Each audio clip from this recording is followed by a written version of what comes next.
No preparé un sermón esta noche, no quise guiarme tanto en la confesión porque eran 3 puntos que la semana pasada los habíamos abarcado. Y el título que le puse al sermón de esta noche se llama Varias posturas, una sola esperanza. Creo que muchos o la mayoría de nosotros ha escuchado el término o la palabra escatología. Un predicador le dijo un día a su congregación: si ustedes no se arrepienten, tendrán consecuencias escatológicas. Lo curioso es que nadie le entendió qué quería decir. Escatología es una palabra griega que significa el estudio de las últimas cosas. Está dividido entre la palabra escato, que significa último o postrero, y logía, que significa tratado, discurso, estudio. Por eso las ramas de la teología sistemática terminan con ese término logía. Escatología, neumatología, bibliología y cristología, ¿no? Entonces, teología, porque es el estudio de. Y cuando hablamos de la escatología, específicamente decíamos, es la doctrina o el estudio de las últimas cosas, de lo que está por venir. Y la escatología trata de responder algunas preguntas, como por ejemplo, ¿cuál es el destino final de las personas? ¿Qué pasa con las personas después de morir? Pero no solo un elemento personal. La escatología también trata con la humanidad y la creación de manera general. ¿Qué pasa con la raza humana? ¿Qué sucede cuando se habla que esta tierra va a terminar? Obviamente la escatología pues tiene sus complejidades porque nuevamente tratamos con eventos futuros, tratamos con lo que la escritura nos da y muchas veces agarramos las circunstancias que nos rodean para definir nuestra escatología. Por ejemplo, hace muchísimos años, yo ni siquiera era cristiano, escuchaba sobre el famoso sello de la bestia. ¿Alguien ha escuchado de eso? El 666. Y decían que si no tenían ese sello, no podías comprar, no podías vender, no podías hacer nada. Y escuché alguna vez en una predicación decir que ya el sello de la bestia estaba y estaba en las tarjetas que venían con un chip. Y yo recuerdo, sin ser cristiano, la primera vez que vi una tarjeta con chip, dije, esto ya es una realidad. Hoy dicen que ya es un hecho porque hay tiendas donde ya te meten un sistema. Creo que Amazon tiene esto de, vas a una tienda y ya es con tu mano, ya ni siquiera es con tu celular, ya es escáner, ¿no? Y me llamaba la atención porque a muchos, veía yo sin ser cristiano, a muchos cristianos les asustaba que ya estaba el sello de la bestia, cuando otros decían que el sello de la bestia iba a darse en la gran tribulación. Entonces, si te asustaba el sello de la bestia, era porque ya te habías quedado a la gran tribulación. Y eso pasa cuando muchas veces agarramos la escatología y en lugar de ir a la Biblia, la vemos a lo largo de a lo que está pasando alrededor de nosotros. Vemos los eventos que suceden y empezamos a definir nuestra escatología. ¿Alguna vez has escuchado que Israel es el reloj profético de Dios? Nuevamente, los ojos los ponemos en Israel, vemos lo que pasa en Israel y dejamos de ver la escritura. Y nuevamente, nuestra escatología es definida por los eventos y no por la Biblia. Cuando hablamos de escatología, decíamos, tiene que ver con 2 tipos de eventos. Y de aquí la escatología se divide y es una conocida como la escatología individual. Y la escatología individual trata del estudio o las cuestiones específicamente de las personas. ¿Qué significa esto? Sobre la muerte de las personas, la inmortalidad del alma, el estado intermedio entre la muerte y la eternidad. Y si vinieron la semana pasada hablamos precisamente de ese tema, de qué pasa cuando una persona muere, a dónde se va. Todo eso lo hablamos la semana pasada y esa es la escatología individual. Pero por el otro lado tenemos la escatología general. La escatología general, que es lo que vamos a ver esta noche, trata con eventos del futuro. Dentro de ellos, obviamente, tenemos el regreso de Cristo, la resurrección general, el juicio final, el estado final, la segunda venida, obviamente, como decíamos, y el famoso, conocido reino milenial o el milenio. Y es ahí donde la escatología general, la individual no tiene tantos problemas, la escatología general es la que prácticamente comienza a dividir y hay por lo menos 4 posturas diferentes. Históricamente habían 3, en el último par de siglos surgió una más, pero hoy tenemos 4 posturas diferentes de la escatología general. Antes de empezarlas a ver, quiero hacer algunas aclaraciones. El estudio que vamos a tener hoy de la escatología general no es para defender una postura en específico. Esta noche no voy a defender ninguna postura. Voy a presentarles a ustedes las 4 posturas que hay. Creo que la mejor escatología que un cristiano puede tener es aquella que se define en el hecho de que estamos esperando a Cristo. No importa tu sistema escatológico, todo nos une una esperanza. Por eso el tema de hoy es varias posturas, una esperanza. Y la esperanza es que Cristo venga por nosotros. Este tema exige madurez. Es más, hay pastores con posturas diferentes, pero que son amigos. Dentro de los más conocidos te podría mencionar, por ejemplo, el mismo pastor Miguel Núñez con el pastor Sugel Michelén, que tienen posturas diferentes, pero son amigos. Sirven a la iglesia. Predican en las mismas conferencias. Se invitan a predicar mutuamente, porque eso es madurez. Otro ejemplo de madurez para mí sería, creo que uno de los más claros, el pastor John MacArthur con el doctor R.C. Sproul, que obviamente ya falleció, pero ellos tenían posturas diferentes. De hecho, el mismo Sproul, que es considerado uno de los mejores maestros en el último siglo, cambió su postura escatológica muchas veces. Y eso habla de madurez.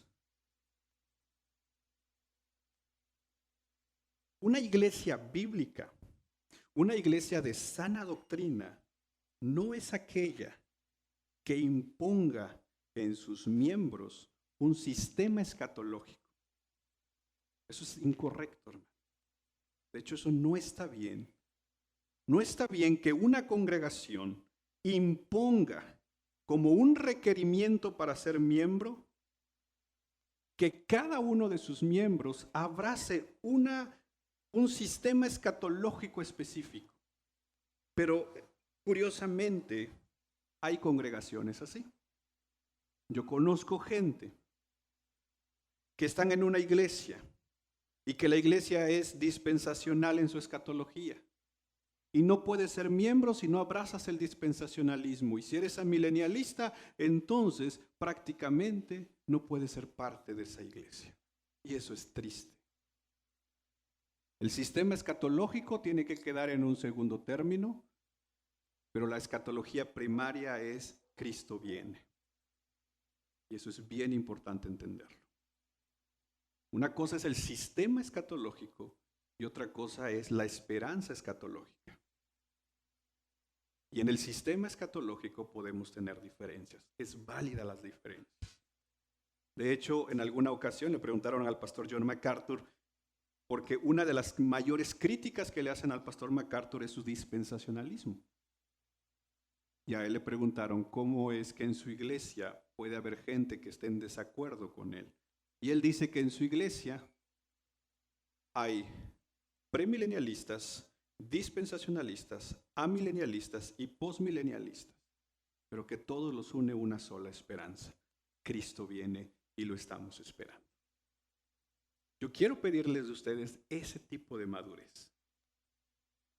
Si tú tienes tu sistema escatológico, al final del día, tengas la madurez para entender que hay otras formas también de pensar. Y como iglesia, nuestra escatología, quienes han estado en las clases de membresía, nuestra escatología se define de la siguiente manera. Cristo viene. ¿En qué sistema quieres tú posicionarte? Tienes toda la libertad. Ahora, si vienes con uno nuevo después de estos 4, ahí sí te cuestionaría un poquito de dónde andas sacando tantas cosas, ¿no?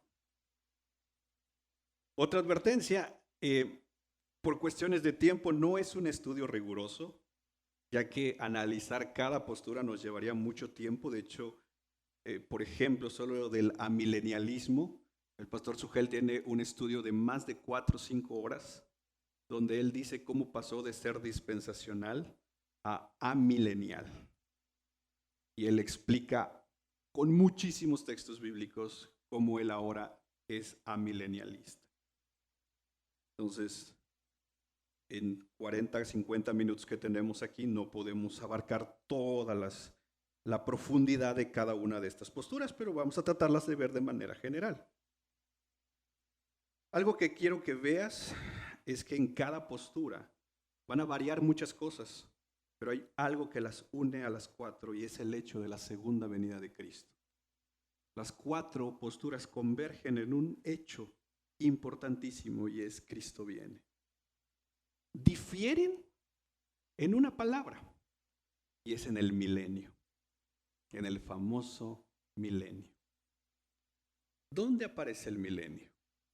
Aparece en Apocalipsis capítulo 20, verso 1 al 10. Y vamos ahí.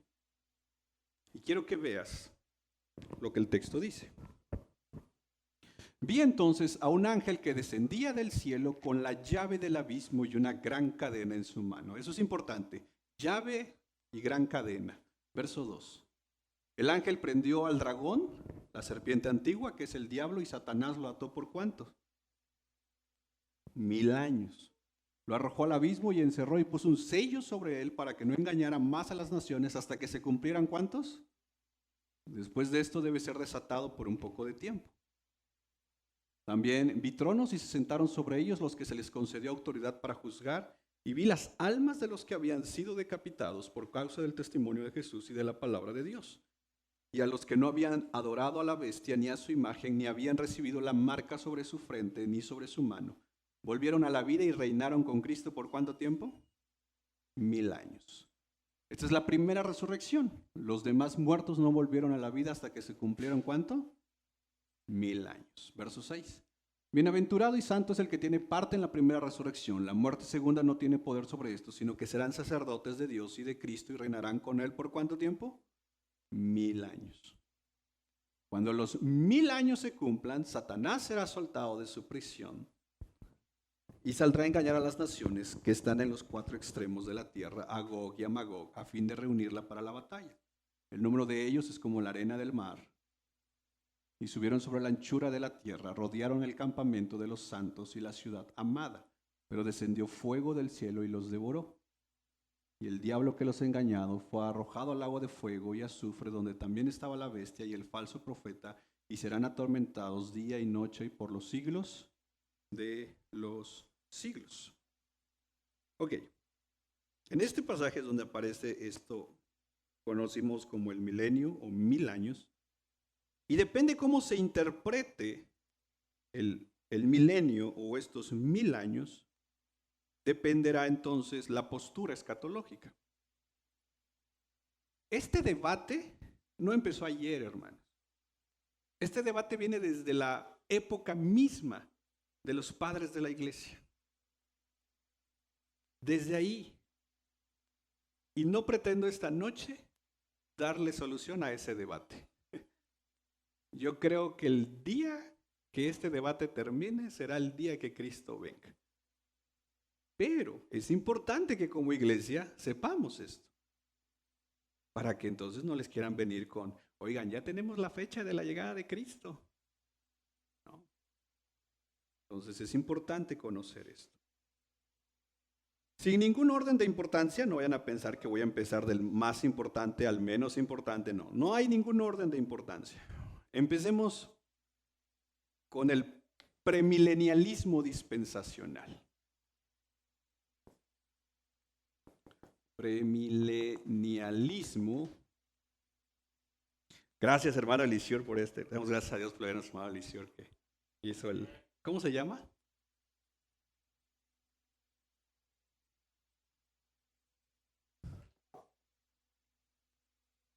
Ok, premilenialismo dispensacional.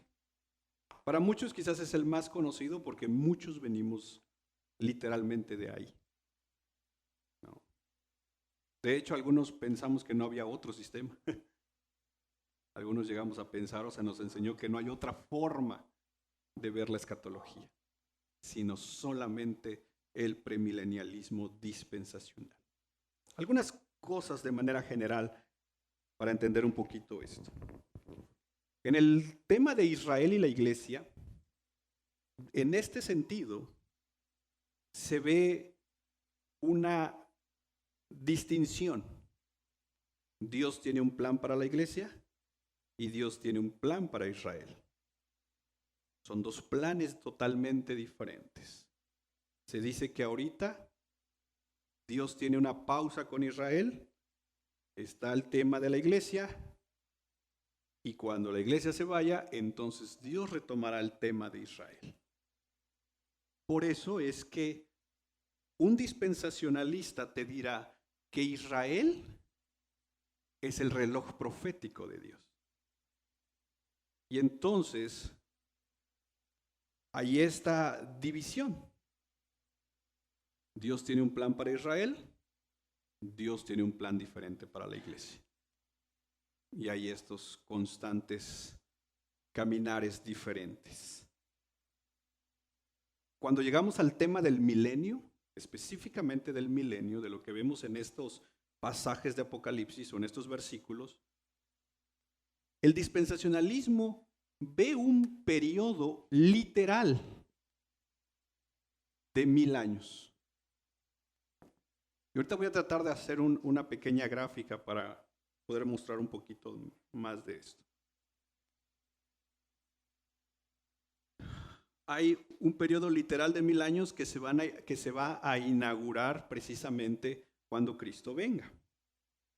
Pero también en el premilenialismo tenemos lo que es conocido como la gran tribulación. Pero la gran tribulación es un periodo de ¿cuántos años? Pero divididos en dos momentos. 3.5 de paz y 3.5 de tribulación. Cuando terminan estos 7 años, ¿qué pasa? Vemos de una manera completa la segunda venida. Ahorita voy a tratar de explicar un poquito mejor eso con una gráfica.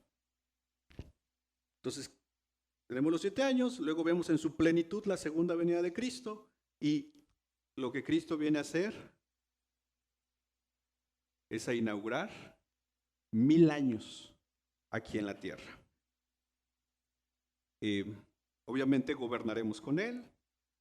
Va a ser 1000 años, de gozo, de deleite, de muchas cosas hermosas. El tema del arrebatamiento en esta escatología se da justamente al iniciar esto. O el arrebatamiento da inauguración, digamos, a la gran tribulación. En el momento que la iglesia se va, digamos, inicia la gran tribulación. Ahí se pone el elemento del arrebatamiento. El tema de la resurrección, lo veíamos un poco la semana pasada, los cristianos son resucitados el día del arrebatamiento. ¿Te acuerdas? Nos vamos con Él. Estemos vivos o muertos, nos vamos con Él. Somos levantados y nos vamos con Él. Los judíos que se conviertan al Señor en la segunda venida, En este proceso van a haber tal vez judíos que se van a convertir a Cristo y los no creyentes, los impíos, van a resucitar al final del milenio. Quizás, y eso ya dependerá de mucho de las denominaciones que le van cambiando, pero detalles más, detalles menos. En general, no es como muchos otros cambios. ¿Por qué se llama dispensacionalismo? Porque en esencia dividen a la Biblia en 7 dispensaciones. Que la palabra dispensación aquí se entiende como periodos de tiempo. Pablo usa la palabra dispensación a los corintios, pero no en el sentido de tiempo, sino en el sentido de servicio, de asignaciones para servir, en este caso en la iglesia. Como tal, la palabra dispensación, como una cuestión es de tiempo o estructurarla de tiempo, no aparece como tal en la Escritura. Y esto es importante, porque, téngame paciencia aquí, ¿sale, hermanos? Voy a tratar de graficar esto. Mientras pueden tomar un café, hermano. Ok.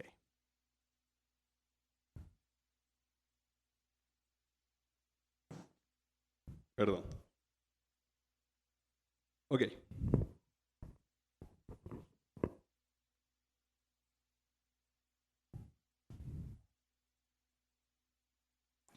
Aquí tenemos la creación. Voy a escribir rápido, hermanos. Discúlpenme.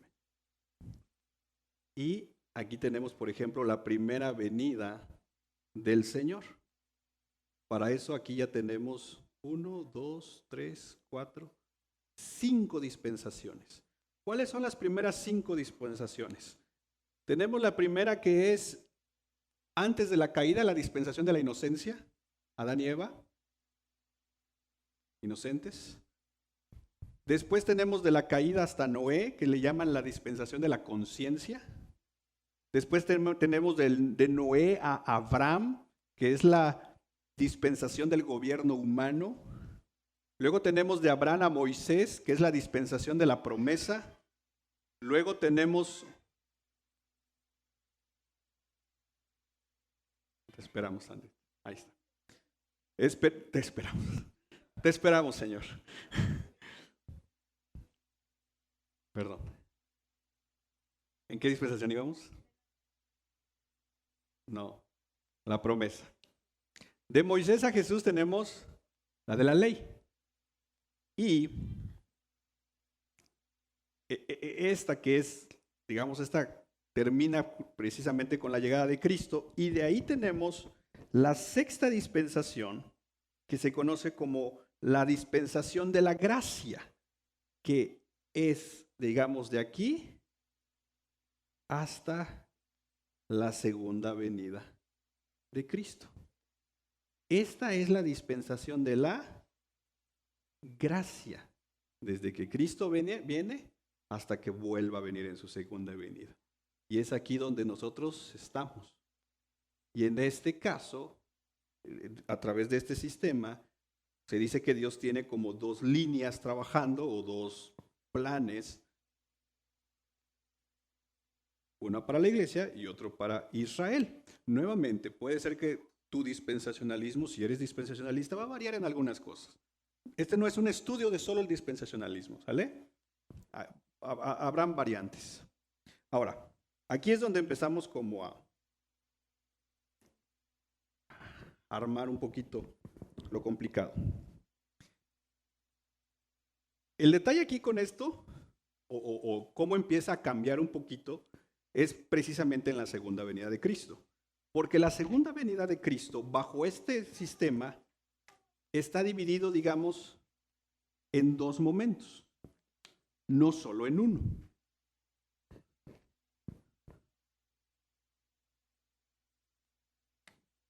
La segunda venida de Cristo, en este sistema, está en 2 tiempos, no es uno solo. Aquí tenemos el arrebatamiento Luego tenemos 3 años y 3 años y medio de la gran tribulación. Pasando estos 7 años, aquí vamos para arriba y aquí vamos para abajo. Perdón que lo diga de esta manera, pero de una manera muy práctica. Nos vamos con Cristo, nos quedamos en un punto por ahí 7 años, pasándonosla bien. O sea, súper bien. Y después de los 7 años, regresamos. ¿Y regresamos para qué? Para reinar ¿por cuánto tiempo? 1000 años.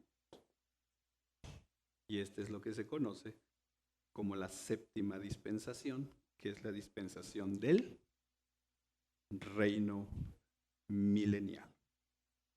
¿Qué pasa en el reino milenial? Vuelvo a repetir, quizás van a cambiar algunas cosas.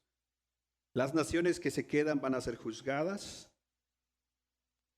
Los santos que han sido atribulados van a ser levantados. El anticristo que se levantó justamente aquí, el anticristo, va a ser destruido. Satanás es atado, ¿te acuerdas? Por 1000 años. El reino es literal. Literal, vamos a estar acá reinando. Se habla de que nos van a asignar a cada uno. O sea, si un día tu sueño, tu anhelo era ser comisariado ejidal, puede que ahí se logre, porque te van a dar así una parte, decir, mira, esto te toca a ti, ¿no? Es aquí donde entran todas estas profecías de la construcción de un segundo templo, que en ese milenio va a estar funcionando el segundo templo. Cristo va a estar en su trono ahí establecido y nosotros reinando con él, ¿no? Esa va a estar chido. O sea, nos la vamos a pasar bien también. Después del reino milenial, Satanás es suelto. Tenemos una guerra. Gog y Magog. Yo creo que algunos lo llaman también la de Armagedón. Después tenemos fuego, juicio. Y al último tenemos lo que se conoce como, ya después de todo esto, el reino eterno. Y cantaremos por la eternidad. Obviamente aquí los perdidos estarán en el infierno y nosotros estaremos en el cielo. Este es el premilenialismo dispensacional a grandes rasgos. ¿Estamos bien? Muchos de nosotros crecimos con esto. De hecho, yo llevo siendo cristiano casi 15 años, ya vienen mis 15 hermanos. Pero por 5 años yo creí que me enseñaron que este era lo único, no había más. Es más, pensar diferente a esto era una herejía. Cuestionar esto era una herejía. Lo curioso es que hay registros que esto empezó como en el siglo XIX.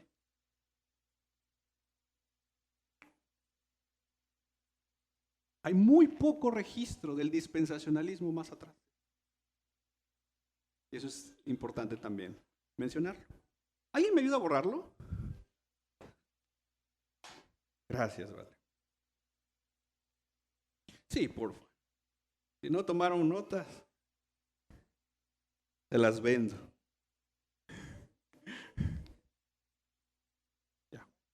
Ok, vámonos con el que sigue.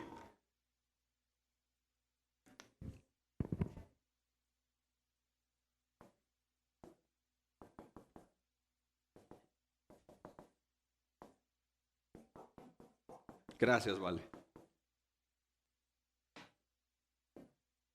Por ejemplo, perdón, un último punto del dispensacional. Grandes teólogos creen esto. John Nelson Darby, de hecho, se le conoce como el creador del dispensacionalismo. Louis Schaeffer, un gran teólogo. ¿Alguna vez ustedes han visto una Biblia de estudio Ryrie? Esa Biblia, gracias hermano. Esa Biblia es por Charles Ryrie, que es un defensor del dispensacionalismo. Y digamos que de los más conocidos que creen este sistema es John MacArthur. Entonces, curiosamente, una de las mayores críticas que le hacen a MacArthur es esto. Por eso dicen, MacArthur no es reformado, porque cree esto. Pero eso ya son otras cosas, no entramos en eso. Tenemos el premilenialismo histórico o clásico, perdón. Y este sistema, a diferencia del dispensacional, este sistema sí encontramos referencias en la iglesia primitiva. Encontramos referencias de los padres de la iglesia creyendo el premilenialismo histórico clásico. Y dicen que una de las cuestiones por qué la iglesia primitiva creía esto era por la influencia de los judíos dentro de la iglesia cristiana. Y tú has leído el Antiguo Testamento, te darás cuenta que los judíos anhelaban y hoy en día anhelan, ¿qué cosa? La llegada de un rey. Que se levante un rey como David, como Salomón y que traiga la gloria de Israel nuevamente. Cuando judíos se convirtieron a Cristo, había un elemento de esperar precisamente la llegada de un rey, en este caso, Cristo. Israel y la iglesia bajo este panorama sí está dividido, pero no tanto como el dispensacional. Aquí hay elementos que se unen, hay promesas que se combinan, hay cosas que es para los dos juntos. No hay tal división como el dispensacionalismo. Aquí hay un elemento más de unidad. El tema del milenio es también literal 1000 años en la tierra. La gran tribulación, también tenemos estos elementos no tan definidos, y esto es importante, como el dispensacionalismo. El dispensacionalismo lo tiene estos 3 años y medio y 3 años y medio. El premilenialismo no lo tiene así, y ahorita te lo voy a explicar. Hay arrebatamiento también, los creyentes serán arrebatados. Hay resurrección también. Los creyentes de todas las épocas resucitan en la segunda venida de Cristo y los no creyentes resucitarán al final del milenio. Partidarios de esta postura, hay un gran teólogo que se llama Millard Erickson.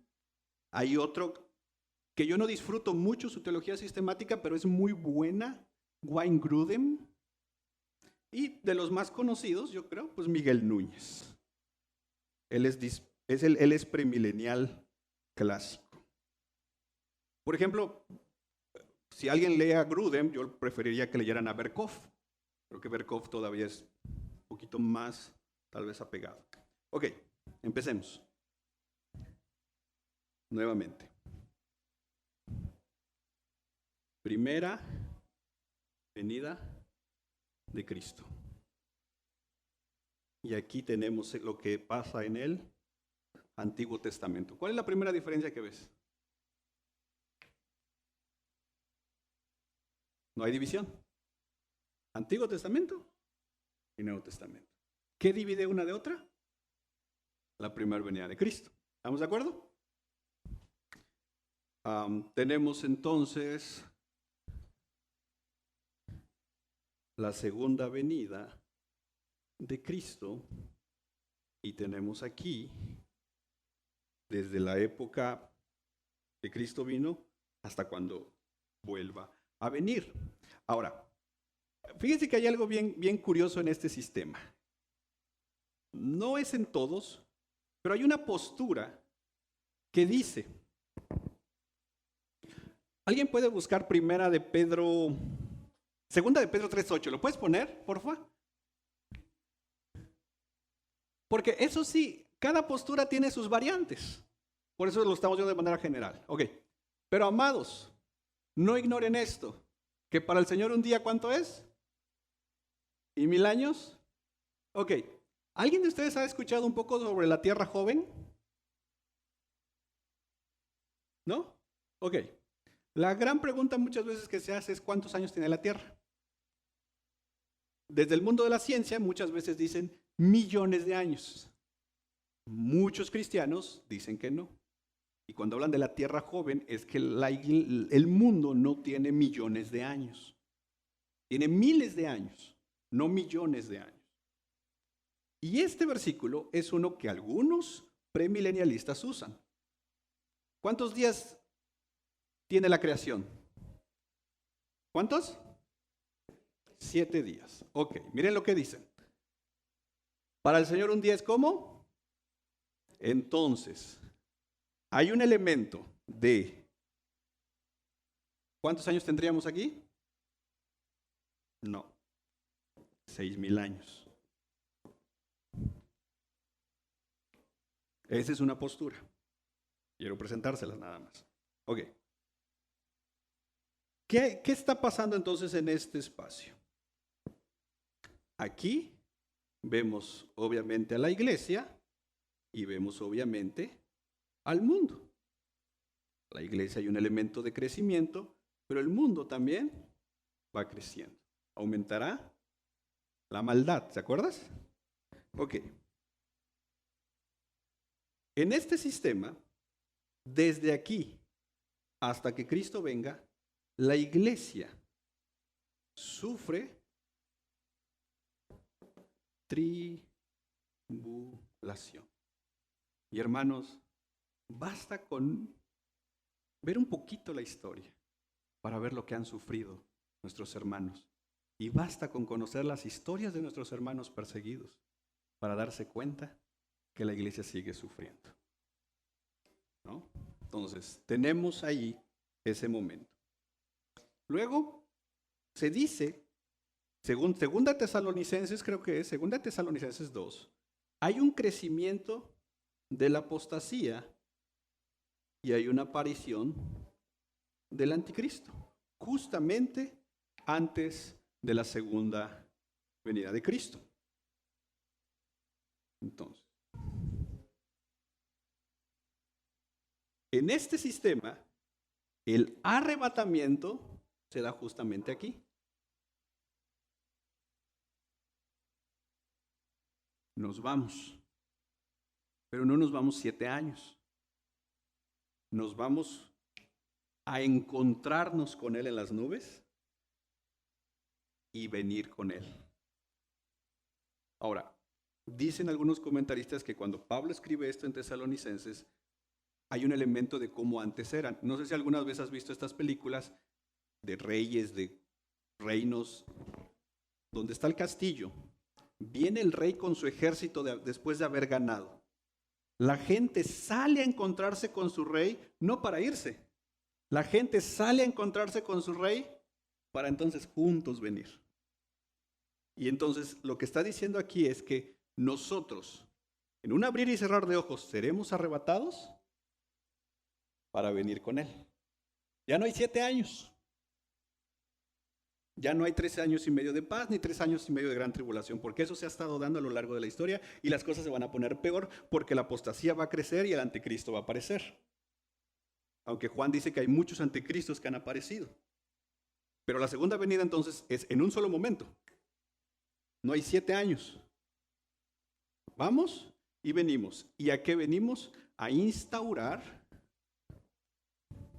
el reino milenial aquí en la tierra. Y esto complementa el séptimo día a los que tienen esta postura. Otros 1000 años. Lo que básicamente dicen ellos es, Dios lo hizo en 7 años, en 7 días, y es lo que va a tener la duración. Es una forma nada más. Después del reino milenial tenemos la resurrección, en este caso de los perdidos, porque la iglesia ya resucitó aquí, en el arrebatamiento. Ya aquí hubo la resurrección. El juicio final. Y por último, tenemos la inauguración del reino eterno. Nuevamente, nosotros con Cristo y los perdidos en el infierno.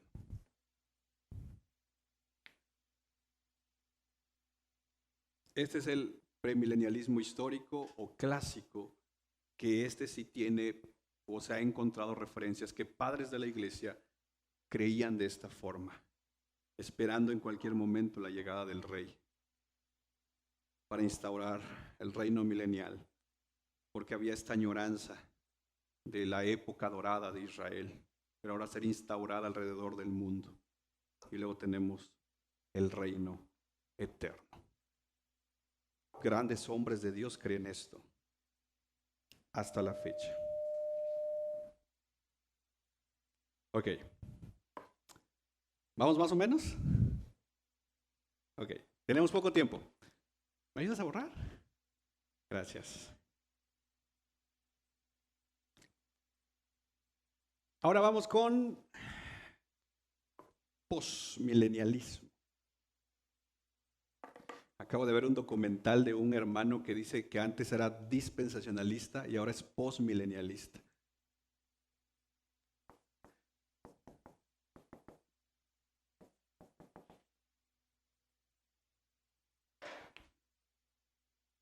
Ok.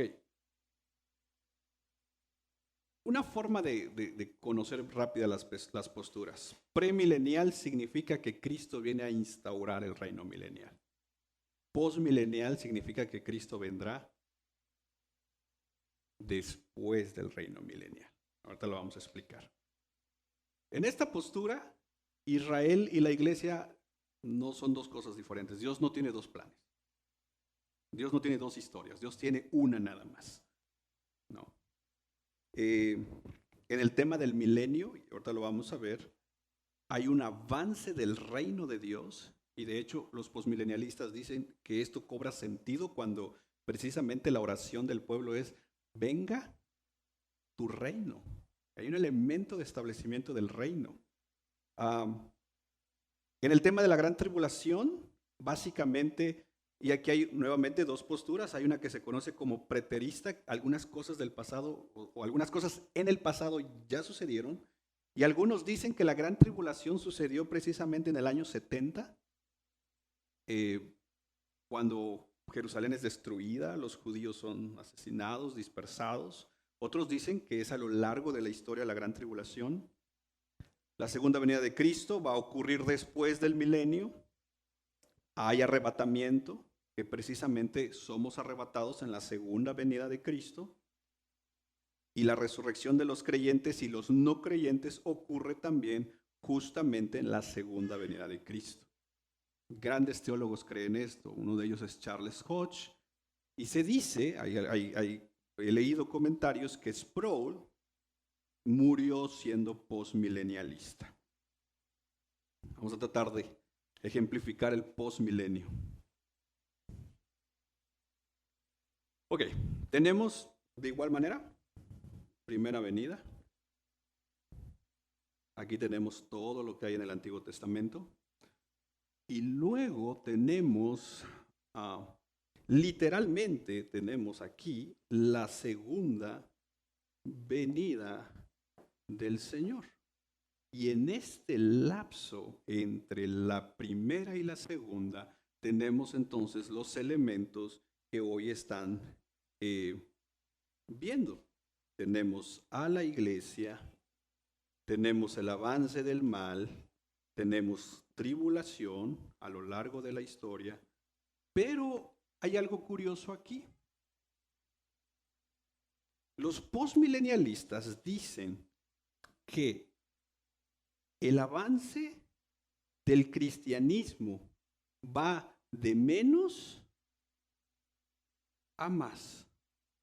De hecho, el reino va avanzando.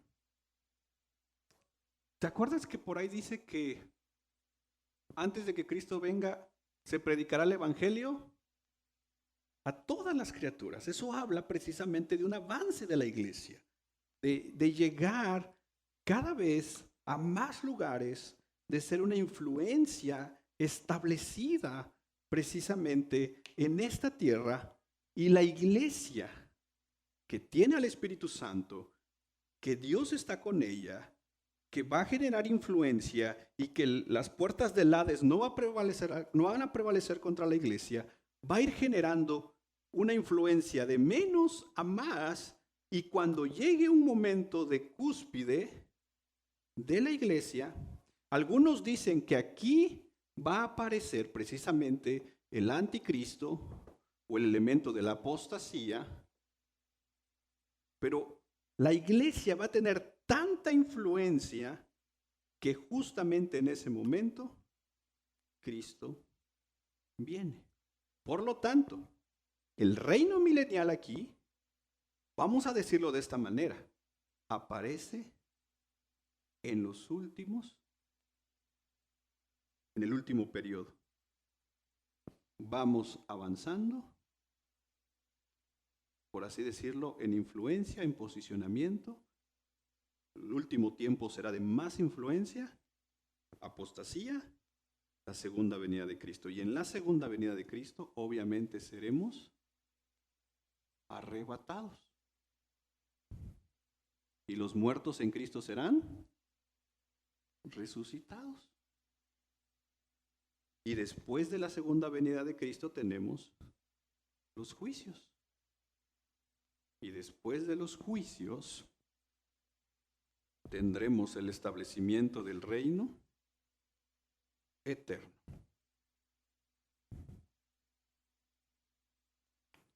¿Dónde está el milenio aquí? Aquí. Dentro de, antes del, por eso se llama posmilenio, porque Cristo viene después del milenio. Premilenio es, Cristo viene antes del milenio. Entonces, a grandes rasgos, este es el postmilenialismo, que nuevamente grandes hombres de Dios lo creen, lo defienden, y hay mucha literatura de las 4 posturas, y créanme que cada uno, cuando tú las lees, vas a encontrar cosas que digas, es cierto, esto tiene mucha lógica. Y vámonos con la última. Amilenialismo. Gracias. En el amilenialismo no hay distinción entre Israel y la iglesia. Las promesas de Dios a Israel se cumplen. Ojo con esto. En el amilenialismo, el milenio no se ve de manera literal, se ve de manera simbólica. Amilenialismo se ve de manera simbólica. ¿Dónde está reinando Cristo? En el corazón del creyente. Y la gran bendición de los creyentes será cuando estemos con Él. La gran tribulación no se ve en 7 años, se ve a lo largo de la historia. La segunda venida de Cristo se da en un solo momento. Los creyentes vamos a ser resucitados, vamos a ser arrebatados cuando Cristo venga. Los no creyentes también van a resucitar para el juicio. ¿Quiénes son los partidarios de esta postura? Tenemos a Agustín, a Lutero, a Calvino, a Melanchthon, a Billy Warfield, a Berkhof, a Gresham Machen y de los conocidos a Sohel Michelet. De hecho, déjenme decirles, las iglesias reformadas mayormente son amilenialistas. De hecho, los presbiterianos también son amilenialistas y muchos de ellos son postmilenialistas. Pero el amilenialismo, digamos, vamos a ponerlo también, tratarlo de definir aquí. Nuevamente, primera venida, y aquí tenemos el Antiguo Testamento. ¿Se dan cuenta que hasta aquí no hay muchos cambios? ¿Vamos bien? Ok. Después tenemos segunda venida de Cristo. Y en este lazo entre la primera y la segunda tenemos a la iglesia, tenemos obviamente a la maldad, tenemos obviamente tribulación, y ojo aquí, a diferencia de las otras posturas, el amilenialismo, el milenio lo ven como algo simbólico, no literal. Y miren el argumento lógico. ¿Puedes volver a poner Apocalipsis 21? Y es más, hasta creo que los postmilenialistas también. Miren. Es una lógica exegética. La Biblia dice, ¿cómo es? Hay una palabra que se me está yendo. Cuando estudias la Biblia, interpretar. La Biblia hay que interpretarla de manera literal, pero no hay que usar el literalismo. Te voy a explicar. Interpretar la Biblia de manera literal significa que la Biblia vas a tener varios estilos de literatura. Tienes poesía, tienes proverbios, tienes cartas, tienes historia, tienes profecía. Y cuando decimos que la Biblia hay que interpretarla de manera literal, es si te toca poesía, lo interpretas como una poesía. Pero no hay que usar el literalismo. El literalismo dice que si los árboles baten las manos, ¿te acuerdas? ¿Has leído? No es como literal árboles batiendo las manos. Hay una interpretación ahí. Es poesía. Pero el literalismo es pensar que si Jesús dijo, si tu ojo es ocasión de caer, ¿cuántos estuviéramos con cuántos ojos? ¿Cuántos estuviéramos? ¿Con cuántas manos? Si interpretamos el texto de quitarnos el ojo o la mano de manera literal, eso es literalismo. Y Jesús está poniendo un principio. No sé si me explico. Okay. ¿Me explico un poquito? Sí. Ok, ojo con eso. Y así es como bajo esos principios de interpretación llega Apocalipsis 20. Vi entonces a un ángel que descendía. Luego, otra cosa, Apocalipsis es el libro con mayor simbología. Sí. Hay mucho símbolo. Ok, dice que descendía del cielo con qué cosa. ¿Alguien tiene una llave que me preste? ¿Quiere sembrar su carro? Cuéntatela. Ahí me acuerdas. O depende de que abra, me olvido. ¿Qué trae el ángel? ¿Y qué más? ¿Hay una cadena? No, imagínense una cadena aquí. Verso 2. ¿El ángel prendió a quién? ¿Hay un dragón? La serpiente antigua, que es el diablo, y Satanás, y lo ató por milenio. Ok. Dicen ellos, ¿por qué vamos a interpretar los 1000 años literal y la llave y la cadena y el dragón no? Dicen ellos. A menos que literalmente el abismo tenga una puerta, haya una llave, haya una cadena y amarren a Satanás literalmente como un perro. Entonces, dice, las llaves solamente son un símbolo, la cadena son un símbolo, así como el dragón es un símbolo que, ¿qué significa el dragón? El diablo. Entonces el dragón es un símbolo, la cadena es un símbolo, la llave es un símbolo, y entonces los 1000 años son símbolos. exegéticamente hay mucha lógica. Es más, tú lees Apocalipsis, los comentarios de Apocalipsis de MacArthur. En Apocalipsis encuentras 7 copas, 7 jinetes, 7 trompetas, ¿y qué más, Pablo? 7 sellos. ¿Así, verdad? Ok. Él dice que esto es lineal. Uno desata al otro, desata al otro y desata al otro. Y la otra interpretación es circular. Juan explicó esto de una manera, explicó lo mismo de otra manera, explicó lo mismo de otra manera y explicó lo mismo de otra manera. Y hay unas, ¿por qué? Porque son símbolos. Porque si nos vamos al literalismo, hay pasajes donde habla de una mujer embarazada en unas montañas que va al desierto, ¿te acuerdan? Entonces, muchos dicen, ah, no, pero esa mujer es la iglesia, o esa mujer es María, o esa mujer es esto, o esa mujer es aquello. Ok, ¿por qué a eso le da símbolo y a los 1000 años no? ¿Por qué tu regla exegética dice, esto es símbolo, pero esto no? Si vas a hablar que todo es símbolo, también es símbolo. En la milenial dice que el reino milenial es simbólico y está en... Soy malísimo para ese corazón. Pero está en el corazón del creyente. Y luego llega un momento que según segunda de Tesalonicenses,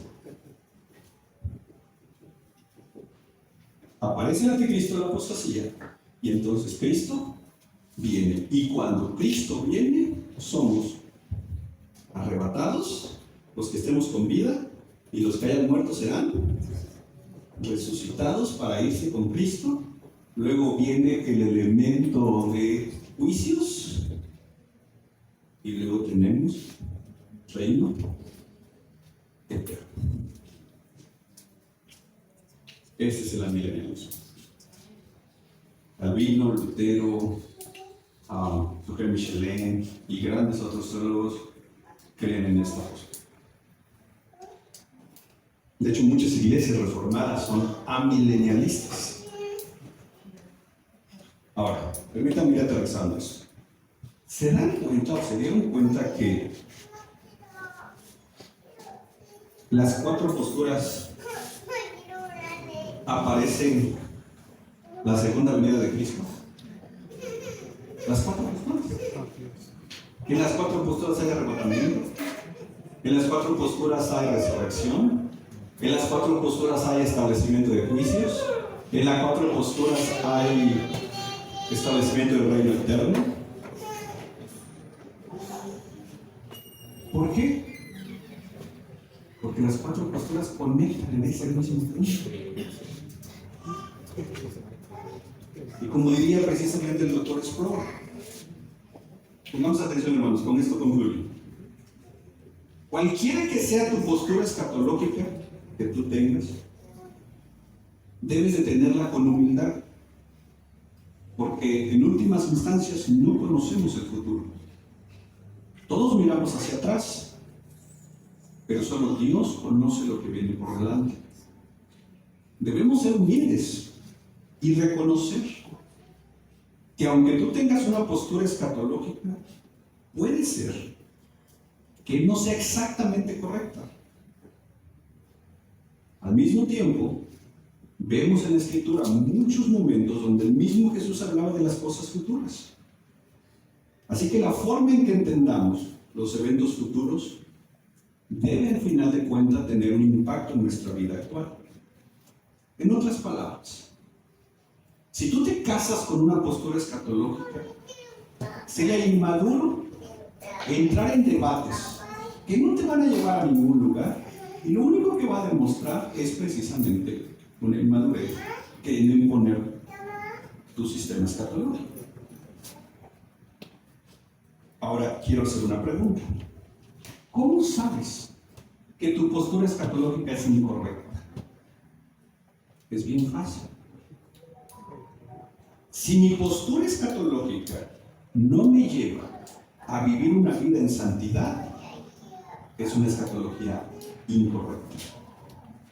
Si mi sistema escatológico no me está motivando a compartir el Evangelio, no es una escatología correcta. Si mi escatología no me está animando y animando a otros a seguir a Cristo y a esperar la venida del Señor, tu escatología está mala. Una escatología correcta y bíblica es aquella que nos motive a vivir una vida en santidad porque Cristo viene en cualquier momento. ¿De qué sirve tener a detalle esto si no estás esperando a Cristo? ¿De qué sirve ser experto en estas cosas si tu vida no está en santidad y cuando Cristo venga te vas a quedar? Porque tu confianza no está en Cristo. O porque no tienes a Cristo como tu Señor y Salvador.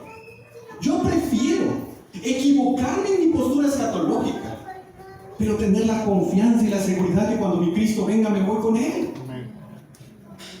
Y eso debe de motivarme a vivir una vida en santidad. Una escatología correcta debe de motivarme a compartir el Evangelio con más personas. Si no, ¿cuál es el sentido? Si no estoy compartiendo el Evangelio con nadie, entonces no estoy esperando a Cristo. Una escatología correcta debe animarme a servir en su iglesia. ¿Por qué? Porque yo quiero que cuando mi Cristo venga me encuentre trabajando, me encuentre sirviendo.